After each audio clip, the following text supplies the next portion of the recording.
afternoon, guys and gals. Looking forward to the challenge this week. We got the Miami Dolphins coming to US Bank Stadium. They have our attention. It's a good group. It's a good front. They got Robert Quinn on one side, Cameron Wake on the other, so they have our attention. Kiko Alonso's running around out there. They have 19 interceptions, so we got our work cut out for us. I'm happy we're at home in front of our fans, and looking forward to the challenge. Hey Kevin, what's this week been like for you from Tuesday into being up on the podium today?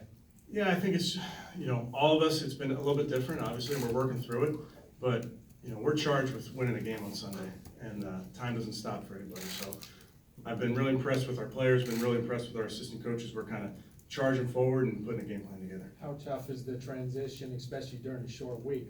Coming after playing Monday and all that. Yeah, it's tough, but again, we're so in the moment, so in the thick of this thing and working forward. And again, I go back to, I'm lucky that I have some really good assistant coaches that can help navigate through this. And our goal is just to play well on Sunday, play complimentary football for this team, and come out of here with a win. Kevin, can you just go through the timeline? You land early Tuesday morning to finding out the changes, and then how you dove into the game plan. Yeah, it was a blur because we got in pretty late, but Coach made a decision. We moved on. I respect his decision. As a staff, we made the decision. It was so, there we are Tuesday morning. We got to go, so we kind of moved on and got to the planning mode immediately. Kevin, how have you potentially prepared to be a play caller throughout your career, just working with different positions and having so much experience with this organization? Yeah, as a assistant coach, I think every assistant coach and probably every fan is calling the plays with the play caller. So sometimes they work, sometimes they don't. But we're up there. You're always thinking about what you may be calling in that situation. So I've tried to do that since day one as a coach. I think that's incumbent upon you to take yourself through what you may do here. So the play calling thing, I'm going to again rely on. We have a great staff and we have good players, and the still line from Pat Shermer, it's about the players and not the plays. So it's something that we're going to work on Sunday and let it go. Kevin, how much does your experience with Pat Shermer kind of inform the way you might approach things on offense? Well, I hope my experience with all the guys I've worked with over the years has shaped me into the coach I am. And you can go all the way back, under Coach Childress and Darrell Bevel. I hope I'm learning something every day, quite honestly. And the staff we have now, I've truly learned something from those guys every day. So I have a ton of great influencers that have shaped me into who I am today, and I hope to be the coach that they've I've learned from them, and Pat's certainly one of those guys that I've learned from. How much might your philosophy be different from Coach Flip's, and is there really any time to change much so late in the season at this point? I think that's something that I think it remains to be seen. We're not looking to change anything. We're looking to put together a game plan that gives us some success on Sunday, plays complementary football, plays the style of football that I know that we can play here, and not really worried about what it is or isn't. Kevin, Coach Zimmer said the other day that he made this change because he didn't like the direction the offense was heading. In such a kind of a vacuum here in 3 weeks, how do you evaluate the areas that might need more improvement, and how do you implement that in such a short period of time? Again, and I know this sounds crazy, but we're so focused on Miami and what do we do well, what can work well versus Miami, and put a game plan together. And to try to think about the next week and the next week and maybe what would be different from previous weeks, I think we're doing a disservice to our players. So we put together a plan for this week, and we'll let the chips fall where they may on the rest of that. What do you want the identity to be of this offense? That's a good question. I think Coach Zimmer's been pretty clear since he's been here what he wants in his offense. And it's the Minnesota Vikings offense. And obviously, it's a physical group. And it really just matches the players that Coach Zim and Rick have acquired here. It's a physical group. It's a smart group that, hopefully we're versatile enough to make it hard on the defense. Kevin, what kind of input has Zim had through this process? Yeah, he's been great. Coach has always been that way. And I've been lucky. We've been lucky. You go out there to OTAs in the spring and you're going against his defense every day. And that's if you want to get good as an offense, you go against good. So we've had a lot of experience going against him, and he's always been eager to help, give us an idea of what hurts his defense, what he's seeing. So he's been awesome, helping out at practice in the meeting room. So it's something that I look forward to because it's at this point we're all hands on deck because we're a little short-handed. So Coach is really helping us out. How much has it helped in your development, coaching so many different positions and even being on defense in college and all that stuff? You know, I kind of go back to, I hope I've learned from all my experiences. Certainly, going back to college many moons ago, that should help you as an offensive coach. I've been around defensive coaches that played offense coaches in being one example. So I think it helps a little bit, and every little bit helps, but just being shaped by the different people I've been around, I think works for me. Kevin, as you stepped into this role, how much more responsibility is Drew Fencing taking on, kind of working with quarterbacks and helping you out that way? Yeah, sure. Like I said, it's not about one person. So my role may have changed a little bit, but luckily, and you mentioned Drew, but I've Todd Downing, Clancy Barone, Kennedy Palomalo, Andrew Janoka, Darrell Hazel, all these guys are maybe someone's taking on a little bit more busy work, and we're lucky to be around and have a staff here that can do that and kind of not miss a beat. Does your existing relationship with the quarterbacks make this a more seamless transition because of how closely you have to work with quarterbacks as the coordinator? Yeah, I guess so, but you know, when you're the coordinator, you're trying to coach all 11 guys.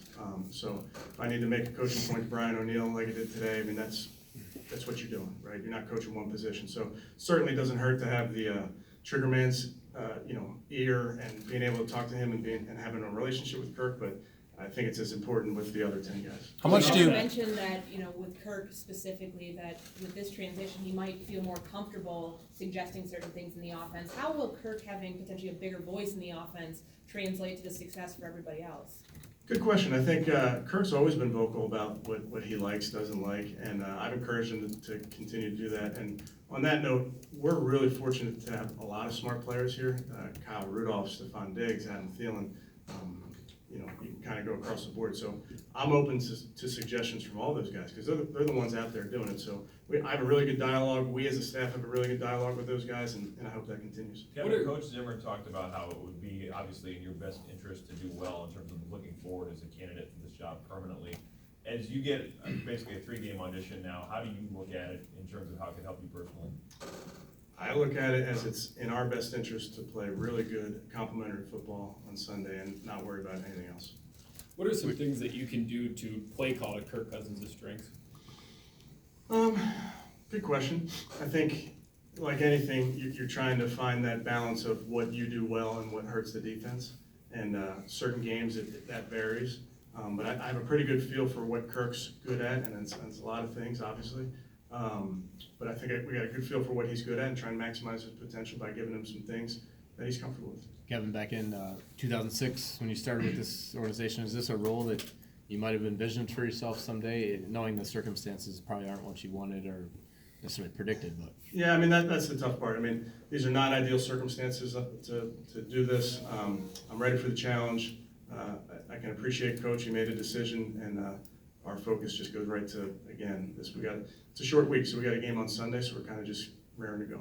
How did you Going way handle the back- situation this off-season where, you wanted to interview for the Giants job and they blocked you from doing it, but now kind of, to where you're at now, how did you handle that situation and kind of what led you? We asked the players, I've asked the players to be committed to this week, and so I'm going to be no different. I'm so committed to what we're doing versus the Dolphins. I go back to that. That's a really good team. They just beat New England Patriots, who we know is a good team. So it'd be foolish for me to either look back or look too far ahead. Couldn't have been an easy time though, right? Not looking back, not really looking ahead, kind of staying in the middle. Well, I'm gonna go way back, for those who don't know a lot about you. Your dad obviously was in basketball and draft pick and executive and everything. How'd you get Let me involved? stop you there. He was a draft pick in the 10th 10th round. 2 rounds now. Okay, sorry. How'd you get involved in, how'd you get into football, not basketball? We played, my brothers and I, we played basketball growing up, but kind of football, at least for me, became, I was much better, let's put it that way, than I was at basketball. So it was just, I fell in love with the game way back when, and we always talk about, this is a kid's game that we're playing out here. And so I can appreciate falling in love with this game so long ago and not trying to get too far away from where it was. So it's just something that I did early, growing up and stuck with, and, really enjoying myself. Has your dad given you any words of advice as you embark upon this? Or Sure, yeah, no, he's. What in particular? Yeah, he's obviously been instrumental in my upbringing. But he's just, having him in this profession, albeit basketball, is helpful because the pressures of winning and losing. And it's the beauty of our sport, and sport is that you get judged every week and it's a win or a loss. So he's somebody that you can commiserate with a loss and kind of understand, how it goes with a win. Kevin, with Adam Thielen's usage, I mean, teams last few weeks, I mean, Kirk said that they're doing stuff differently, and Adam and Stefano both said that they feel like they're getting covered differently. How do you, kind of try to spark what he was doing weeks 1 through 8 and trying to get him more involved in that? Yeah, I think it's our job, we're charged with getting those guys the football in space. And we, as a staff, are really lucky to have some really dynamic, talented players. So we gotta figure out a way to do it. And it changes and it varies by game because certain teams have a certain plan to take those guys away. And the nice part is, and we talked a little bit about that this morning, we have a very unselfish group. So if it's gonna be a big Stephon Diggs game, Adam's great about it. If it's gonna be a big Kyle Rudolph game, those guys are great about it. So I think the ball goes where the ball goes, but we as coaches try to design plays to get the ball, obviously, to our playmakers. Kevin, Kirk mentioned some of the influences he's had, just as his offensive mind, Sean McVay and Kyle Shanahan. What have you learned about him and sort of how he understands the game? Yeah, Kirk, he's very cerebral, for the guy, you guys have been around him. He understands the game. There's no shortage of film that you can watch with him. So I really appreciate, he's a grinder, and that kind of matches our head coach, matches our team, that he's ready to do whatever it takes to win, and in particular, his preparation is extremely impressive. How bittersweet has this week been? Obviously, you've been promoted to coordinator, but yet, Flip, you got to know him, he's a Philly guy and was let go and that sort of stuff. Yeah, on a personal level and a professional level, it's not fun. I feel for him, and he's obviously a very good coach, good person. So not ideal how it all went down, but again, we're moving on.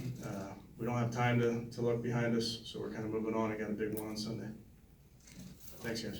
Thanks, Kevin.